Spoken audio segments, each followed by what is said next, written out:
الرحمن الرحیم باب من قعد حيث ينتهي به المجلس ومن رأى فرجة في الحلقة فجلس فيها.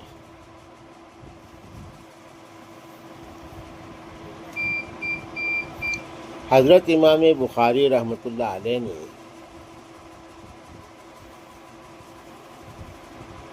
یہاں بھی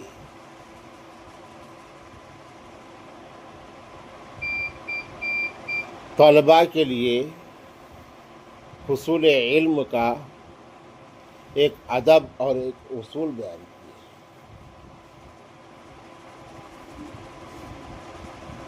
اور اسی عنوان پر یہ باب قائم کیے. کلاس کے بھی اصول ہوتے ہیں. علم بڑی عظمت والی چیز ہے، اس لیے ذرائع اور وسائل علم وہ بھی محترم ہوتے ہیں، قابل احترام.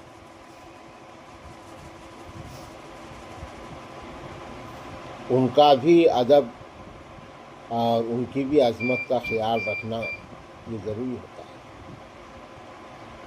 کتاب ہے، کتاب کا ادب اور کتاب کا احترام یہ ضروری ہوتا ہے.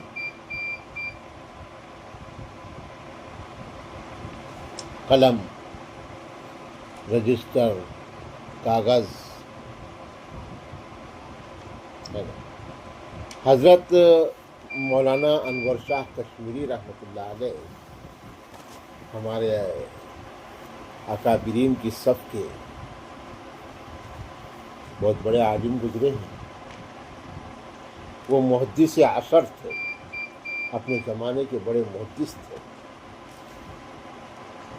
علماء دیوبند میں ہر ایک کی اپنی ایک شان نرالی رہی، ہر ایک کی شان نرالی رہی.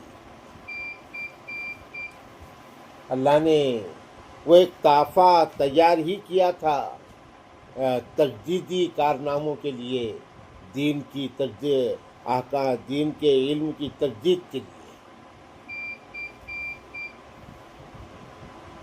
اور ان سے اللہ نے کام لیا ہے تمام میادین میں. تو اس سلسلۃ و ذہب کی ایک کڑی تھی حضرت علامہ انور شاہ کشمیری رحمۃ اللہ علیہ. اپنے اکابرین کو پڑھنا چاہیے، ان کی زندگیوں کا مطالعہ کرنا چاہیے. ان کو پڑھنے سے ہمیں معلوم ہوتا ہے کہ ہم کہاں ہیں، ہم کہاں ہیں. ہم ایک صفحہ نہیں لکھ سکتے ایسا زبانی بیٹھ کے کسی ایک عنوان پر ایک صفحہ ہم نہیں لکھ سکتے.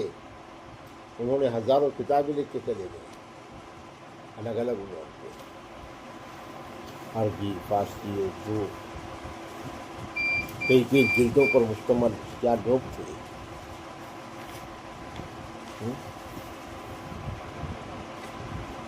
اگر تو نے یہ طے کی کہ میں زندگی میں صرف اشرف علی تھانوی کو پڑھوں گی، میرا یہ دعویٰ ہے تیری زندگی ختم ہو جائے گی، اللہ خوب برکت دے تیری زندگی میں، لیکن اشرف علی تھانوی کی کتابیں ختم نہیں ہوں گی.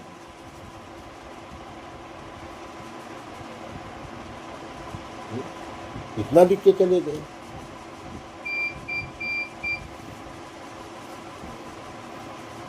ہے نا. تو حضرت علامہ انور شاہ کشمیری، چونکہ اللہ کو ان سے کام لینا تھا، اس لیے اللہ نے وہ ان کو چن لیا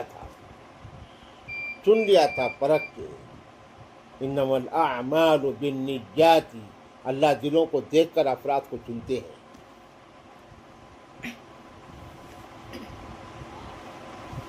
تو بڑے ان کے زندگیوں میں ادب کا عنصر بڑا تھا، بڑا عنصر تھا ادب. بہت زندگی میں ادب بہت زیادہ تھا.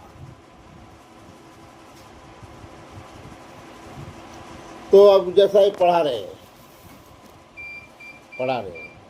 یہ کتاب ہے. اب حاشیہ ہے ادھر، ہے نا.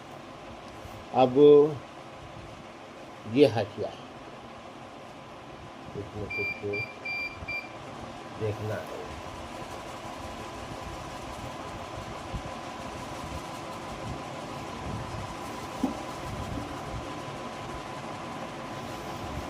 مثال کے طور پر یہ دیکھنا ہے.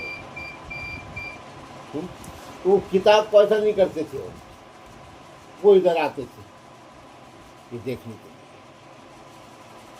مطالعہ کرتے وقت.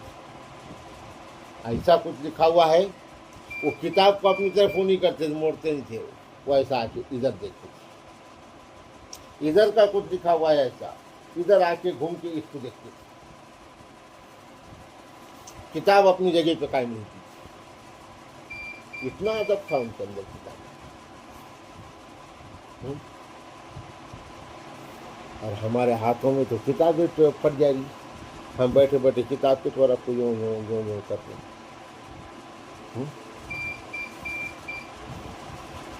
ٹھیک ہے. تو زندگی میں ادب ہونا چاہیے. یہ باب حضرت امام بخاری رحمۃ اللہ علیہ نے جو قائم کیا، تو حصول علم کے آداب میں سے ایک ادب کو ذکر کر کے امام بخاری رحمۃ اللہ علیہ یہ بیان کرنا چاہ رہے ہیں کہ حصول علم کے بھی آداب ہوتے ہیں. جب کلاس میں بیٹھنے کا ادب ہے اور کلاس میں بیٹھنے کا ایک طریقہ ہے، اس کا اتنا لحاظ رکھنا چاہیے جو صحابہ نے رکھا ہے، اور اس پر اللہ کے نبی صلی اللہ علیہ وسلم نے تفصیلات دیا ہے. اس کا مطلب یہ کہ دیگر آداب تو پھر اس سے بڑے ہیں، ہے نا. اس کا خیال طلبہ کو رکھنا چاہیے. جب بیٹھنے کے آداب ہیں کلاس میں اور اس پر اللہ کے نبی کا تبصرہ ہے، پھر کتاب کا ادب وہ تو اس سے زیادہ رہنے والا ہے. قلم کا ادب، کیونکہ کتاب کا ذکر قرآن میں ہے، قلم کا ذکر قرآن میں ہے، لکھنے کا ذکر قرآن کریم کے اندر ہے، وہ تو زیادہ قابل ادب رہیں گے. والقلم وما یسطرون، اللہ قسم کھا رہے ہیں. تو اب قلم بھی قابل احترام ہو گئی. قلم اگر چلنا بند ہو گئی، سیاہی ختم ہو گئی، قلم کو پھینکنا حرام ہے، کیونکہ علم کا وسیلہ ہے، وہ علم کا وسیلہ ہے، ذریعہ ہے. وہ قلم کو ایک طرف ڈالیے، آپ اس کو پھینکو مت. کاغذ، اگر کوئی کاغذ آپ کے کام کا نہیں ہے تو وہ کاغذ کو پھینکنا حرام ہے، کیونکہ وہ علم کا وسیلہ ہے، ذریعہ ہے. اس کو ایک طرف ڈالیے آپ.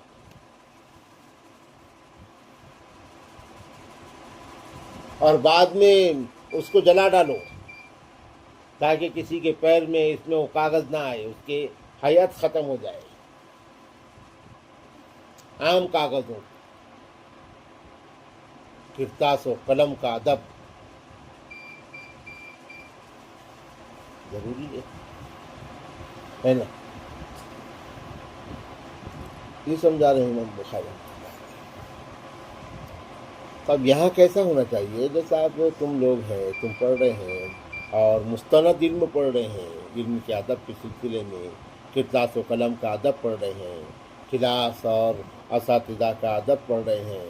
تو اب یہ چیز تمہاری زندگی اور تمہارے نقل و حرکت سے دوسری بچیوں کے اندر آنا چاہیے.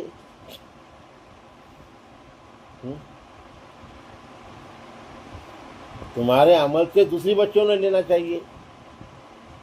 اگر تمہارا ہی عمل دوسری بچوں سے بدتر رہے گا تو پھر وہ بچوں کے اندر کیا آئے گا؟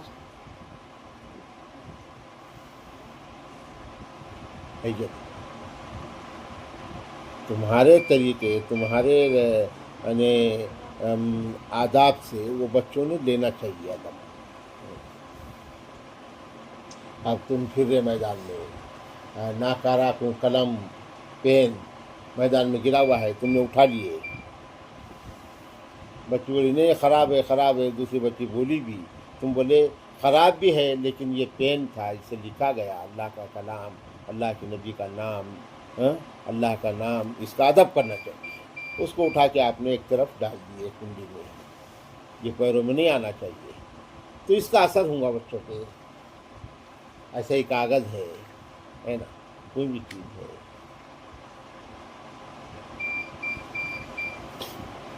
من قعد حیث ینتہی بہ المجلس، باب ہے، باب من قعد حیث ینتہی بہ المجلس، یعنی جو بیٹھ گیا وہاں جہاں مجلس ختم ہوتی ہے۔ ومن رأى فرجة فی الحلقہ، اور جس نے دیکھا کہ بیچ میں ذرا جگہ ہے، گنجائش ہے، فجلس فیہا، وہ وہاں جا کے بیٹھ گیا۔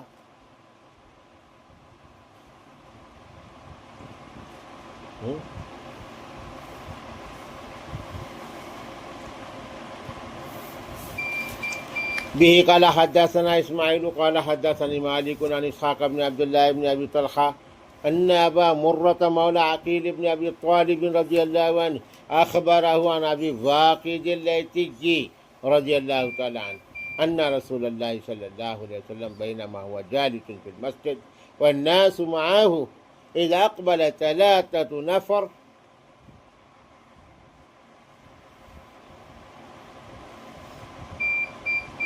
فأقبل 2 إلى رسول الله صلى الله عليه وسلم وذهب واحد، قال فوقفا على رسول الله صلى الله عليه وسلم، فأما أحدهما فرأى فرجة في الخلق فجلس فيها، وأما الآخر فجلس خلفه، وأما الثالث فأدبر ذاهبا، فلما فرغ رسول الله صلى الله عليه وسلم قال ألا أخبركم عن النفر 3، أما أحدهم فآوى إلى الله فآواه الله، وأما الآخر فاستحيا الله منه، وأما الآخر فأعرض الله عنه۔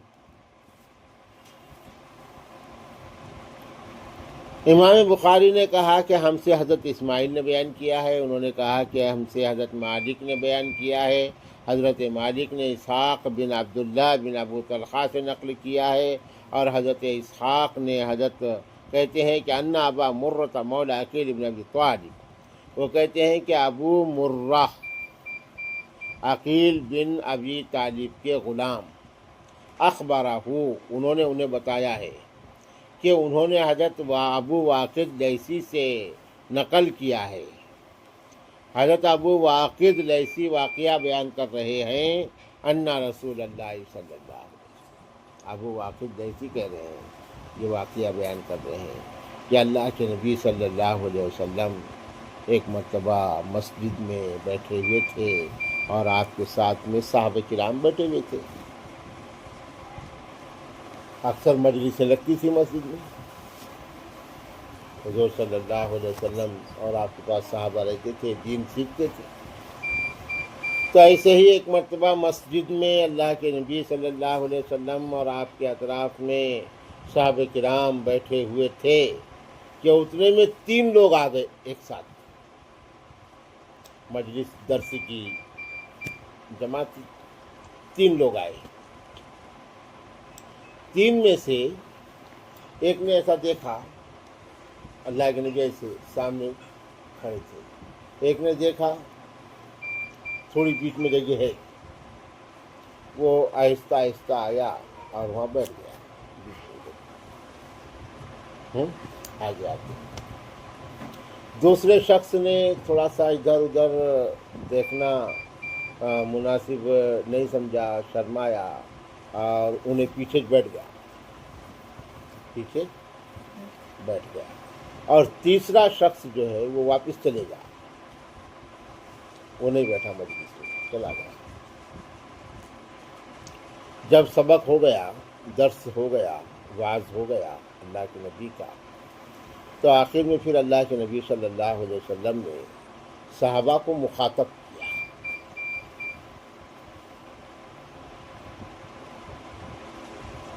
اور صحابہ کو مخاطب کر کے اللہ کے نبی نے فرمایا سنو، 3 لوگوں کی جماعت کے بارے میں، عن النفر الثلاثہ، 3 لوگوں کے بارے میں، ان میں سے ایک نے اللہ کی پناہ ڈھونڈا، چاہا، اللہ نے اس کو پناہ دے دیا، مطلب اس نے دیکھا، تلاش کیا، آگے جگہ ملی، آگے بڑھ گیا تھا، اللہ نے اس کو پناہ دے دیا، اپنی پناہ میں لے لیا، حفاظت میں لے لیا، کیونکہ اس نے چاہا، دیکھا، اس کے اندر ایک تڑپ تھی، جستجو تھی، ہے نا، کہ میں آگے جاؤں تاکہ علم کے حصول میں آسانی ہو۔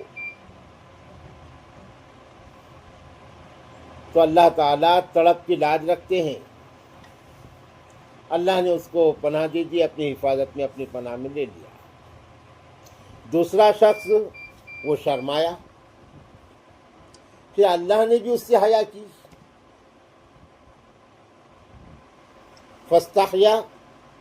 فاستحی اللہ منہ، وہ شرمایا، پیچھے ہی بیٹھ گیا، اللہ نے بھی اس سے حیا کی۔ اس سے یہ مسئلہ ثابت ہوتا ہے کہ علم کے حاصل کرنے میں حیا یہ قابل تحسین چیز نہیں ہے۔ حیا ایک آڑ ہے علم کے حاصل کرنے میں۔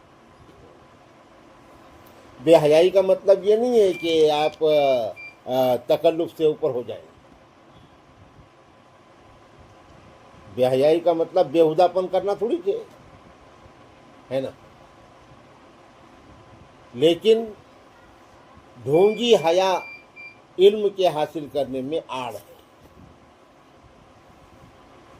آپ کو جو کچھ مسئلہ ہے وہ مہذب اور اچھے انداز میں لیکن مسئلہ پیش کرنا پڑے گا، تو اس کا آپ کو جواب ملے گا۔ اگر پیش نہیں کریں گے تو پھر جواب بھی نہیں ملے گا۔ اور قرابت میں، نزدیک کے رشتہ داری میں جہاں وہ مسئلہ حل ہو سکتا ہے تو بہتر ہے وہاں پیش کر دینا چاہیے۔ لیکن حال یہ ہے کہ اب نزدیک کے رشتہ داری میں کوئی ایسا مستند اہل علم ہے ہی نہیں، نہ ماں ہے، نہ بہن ہے، نہ باپ ہے، نہ بھائی ہے، اور نہ کسی عورت کا اس کا اپنا شوہر ہے، کسی کو مسئلہ نہیں معلوم۔ مسئلہ ضروری ہے، اگر وہ مسئلہ معلوم نہ ہو تو پھر عبادات کے مسئلے آ جائیں گے، ہے نا، ساری تو پوچھنا تو پڑے گا۔ تو اس کے طریقے آپ تو جیسا ایک اچھا آپشن ہو گیا، موبائل پہ دیکھنا نہیں، موبائل پہ پوچھنا، موبائل پہ دیکھنا نہیں مسئلہ، اس لیے کہ موبائل پہ اہل حدیث بھی ہے، یہودی بھی ہے، نصرانی بھی ہے، عیسائی بھی ہے، سب ہے، بہروپیے ہے، بہروپیے ہیں۔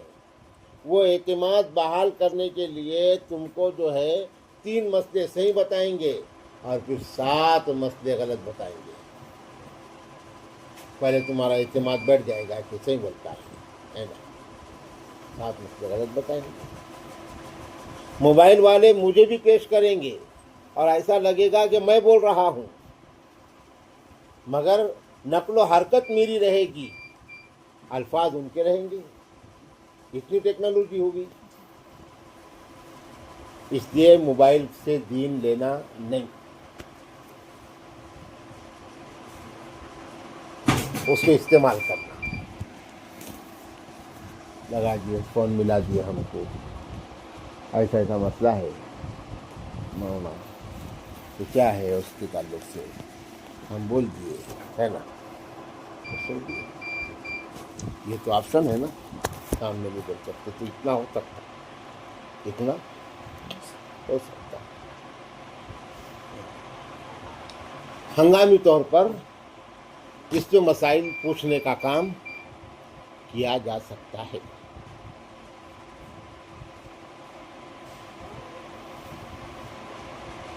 مگر شرمانا نہیں. دین میں حیا کرنا، دین میں علم سیکھنے میں یہ ایک آڑ ہے، مذموم چیز ہے، مستحسن چیز، اچھی چیز نہیں ہے.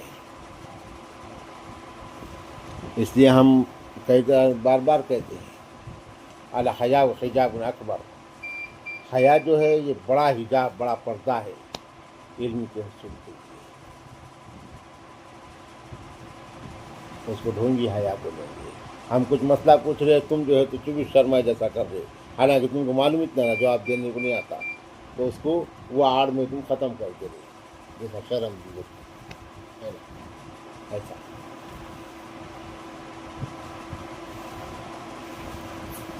ایک دم واضح ہے. دوسرا شخص اس نے حیا کی، اللہ نے بھی اس سے حیا کی. ٹھیک ہے، کیا کرنے کا، وہاں بیٹھا وہاں بیٹھ، ہے نا.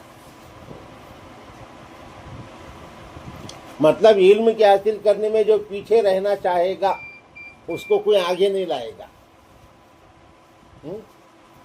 آگے خود آنا پڑے گا.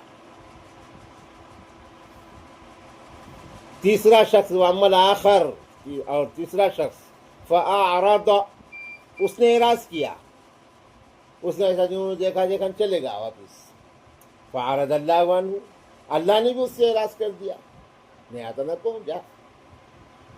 اللہ خوددار ہے، اللہ کی صفات خوددار ہے، اللہ کا دین، اللہ کا علم خوددار ہے، یہ پیچھے نہیں لگتا کسی کے. نہیں آتا تو جا، ہے نا. وہ بدنصیبی ہے. وہ مدرسے میں آ کے گئے نا واپس، اللہ اس کو ہدایت نہیں دیں گا، کیونکہ اس نے اللہ کے دین سے بے رخی کیا، علم سے بے رخی کیا. اللہ کی سانس لے رہا، اللہ کا پانی پی رہا، اللہ کا کھانا کھا رہا، سب کچھ کر رہا، اور اللہ نے یہاں آنے کی توفیق دیا، اور یہاں آ کر اس نے بے رخی کیا، تو اللہ تعالیٰ پھر اس کو لتاڑ دیتے ہیں، آگ کر دیتے ہیں. سمجھ میں آیا؟ ڈرنا چاہیے. بہرحال حضرت امام بخاری رحمۃ اللہ علیہ نے حدیث کی شکل میں یہ واقعہ یہاں بیان کیا، ایک یعنی طلباء کے لیے ایک اصول پر مبنی باب قائم کر کے، اور اس کے ذریعے سے انہوں نے حصول علم کے آداب طلباء کو سمجھائے ہیں. ہم کو اس کو ذہن میں رکھنا چاہیے. اللہ تعالیٰ سمجھنا آسان فرمائے.